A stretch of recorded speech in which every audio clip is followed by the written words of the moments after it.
Hello, my name is Caitlin Sierra. In the article I read, it was the one about an American anthropologist named Laura who went to West Africa to study a pagan tribe called Tiv. This tribe was very different than the way Laura grew up. One day she told them the story of Shakespeare's Hamlet, even though she was not very good with their language, and they had trouble believing in some of the things that she was describing. It didn't make sense to them they weren't from America. They didn't understand the ways of her people. In their culture, people can have many wives. In American culture, you can't. You can only have one. And they ended up still listening to her, but they also said that her version of perceiving the story, of how she perceived the story, wasn't their version, and how they wanted to teach her their version and bring it back to her people.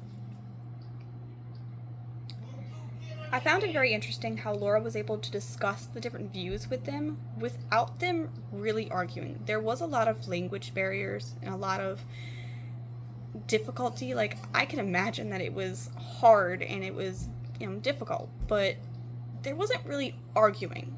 And I could see how she was getting a little irritated at times, but she stayed respectful.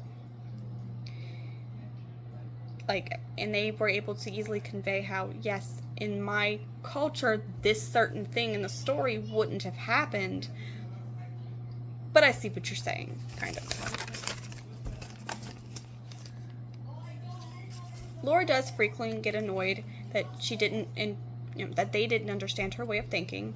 She kept having to change certain things, like, for instance, when she mentions school friends, where she changed school friends to age mates because they wouldn't understand what that meant, and it would have taken her too long to understand, to convey what that meant, school friends, and the whole why it is the way it is in America. So I can see why she changed it.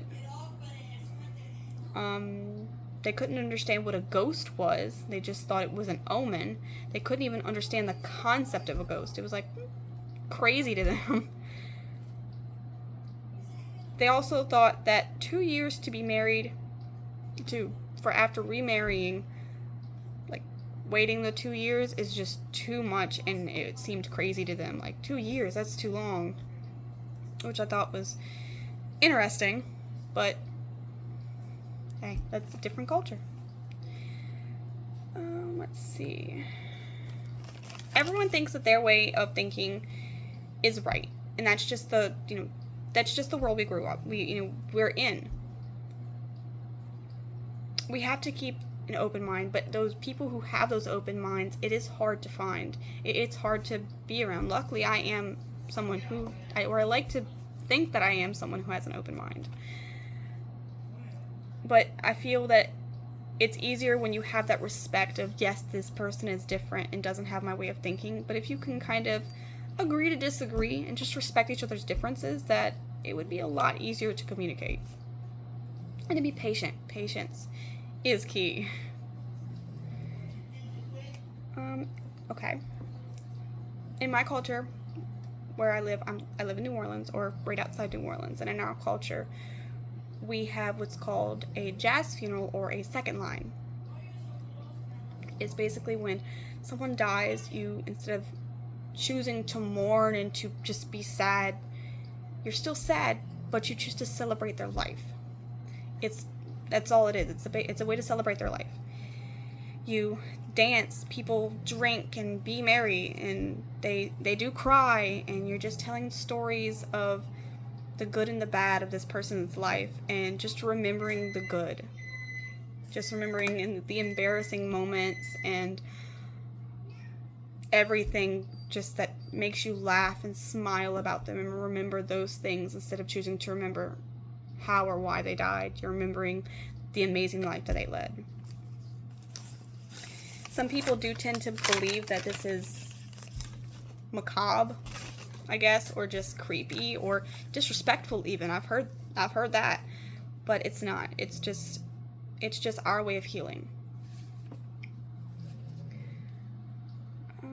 The next one, I feel that if people just respect each other's differences, like I mentioned a minute ago, and understand their cultures, that it's easier to convey a message. It's easier to just take a breath, let me help you understand.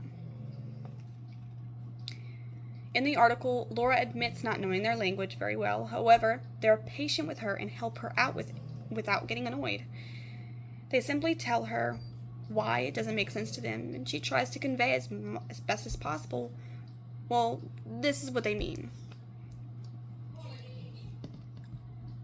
She does seem to get a little bit annoyed more than once, like I've mentioned again, but it doesn't stop her. And in one point, she even does say, hey, if you don't like the story, I can stop. But they still choose to hear the story. It's not that they didn't like it, it's that they were just, let's discuss this. A personal experience of mine. When I was 18, the first time I had tried to go to college, I was in a normal classroom setting, and I had a friend who sat next to me, and a girl behind me was Muslim. Well, right before class starts, while the professor was still trying to get everything ready, me and her would usually talk about the weekend we had and what's going on in our lives. And at this time, I was actually engaged and living with my fiance. Well, we'd occasionally hear behind us the girl making whispers, and we thought that she was being disrespectful, and we were really upset by it. So one day we just calmly asked her, like, hey, is this maybe a cultural thing? Are you just upset? Are we offending you in any way? And actually, it was she was actually just laughing because she was amazed at how we were able to do things that she wasn't able to do. And it was just we ended up talking about each other's differences, and we actually became friends up until the point that I dropped out. So it was really nice to be able to just get that across. And to finish up, basically, I believe that if people just are patient with each other and listen and just try to respect each other's differences, that communication between different cultures can and will be easier. It is hard to find somebody who is willing to just be patient like that, but I believe it is possible with patience.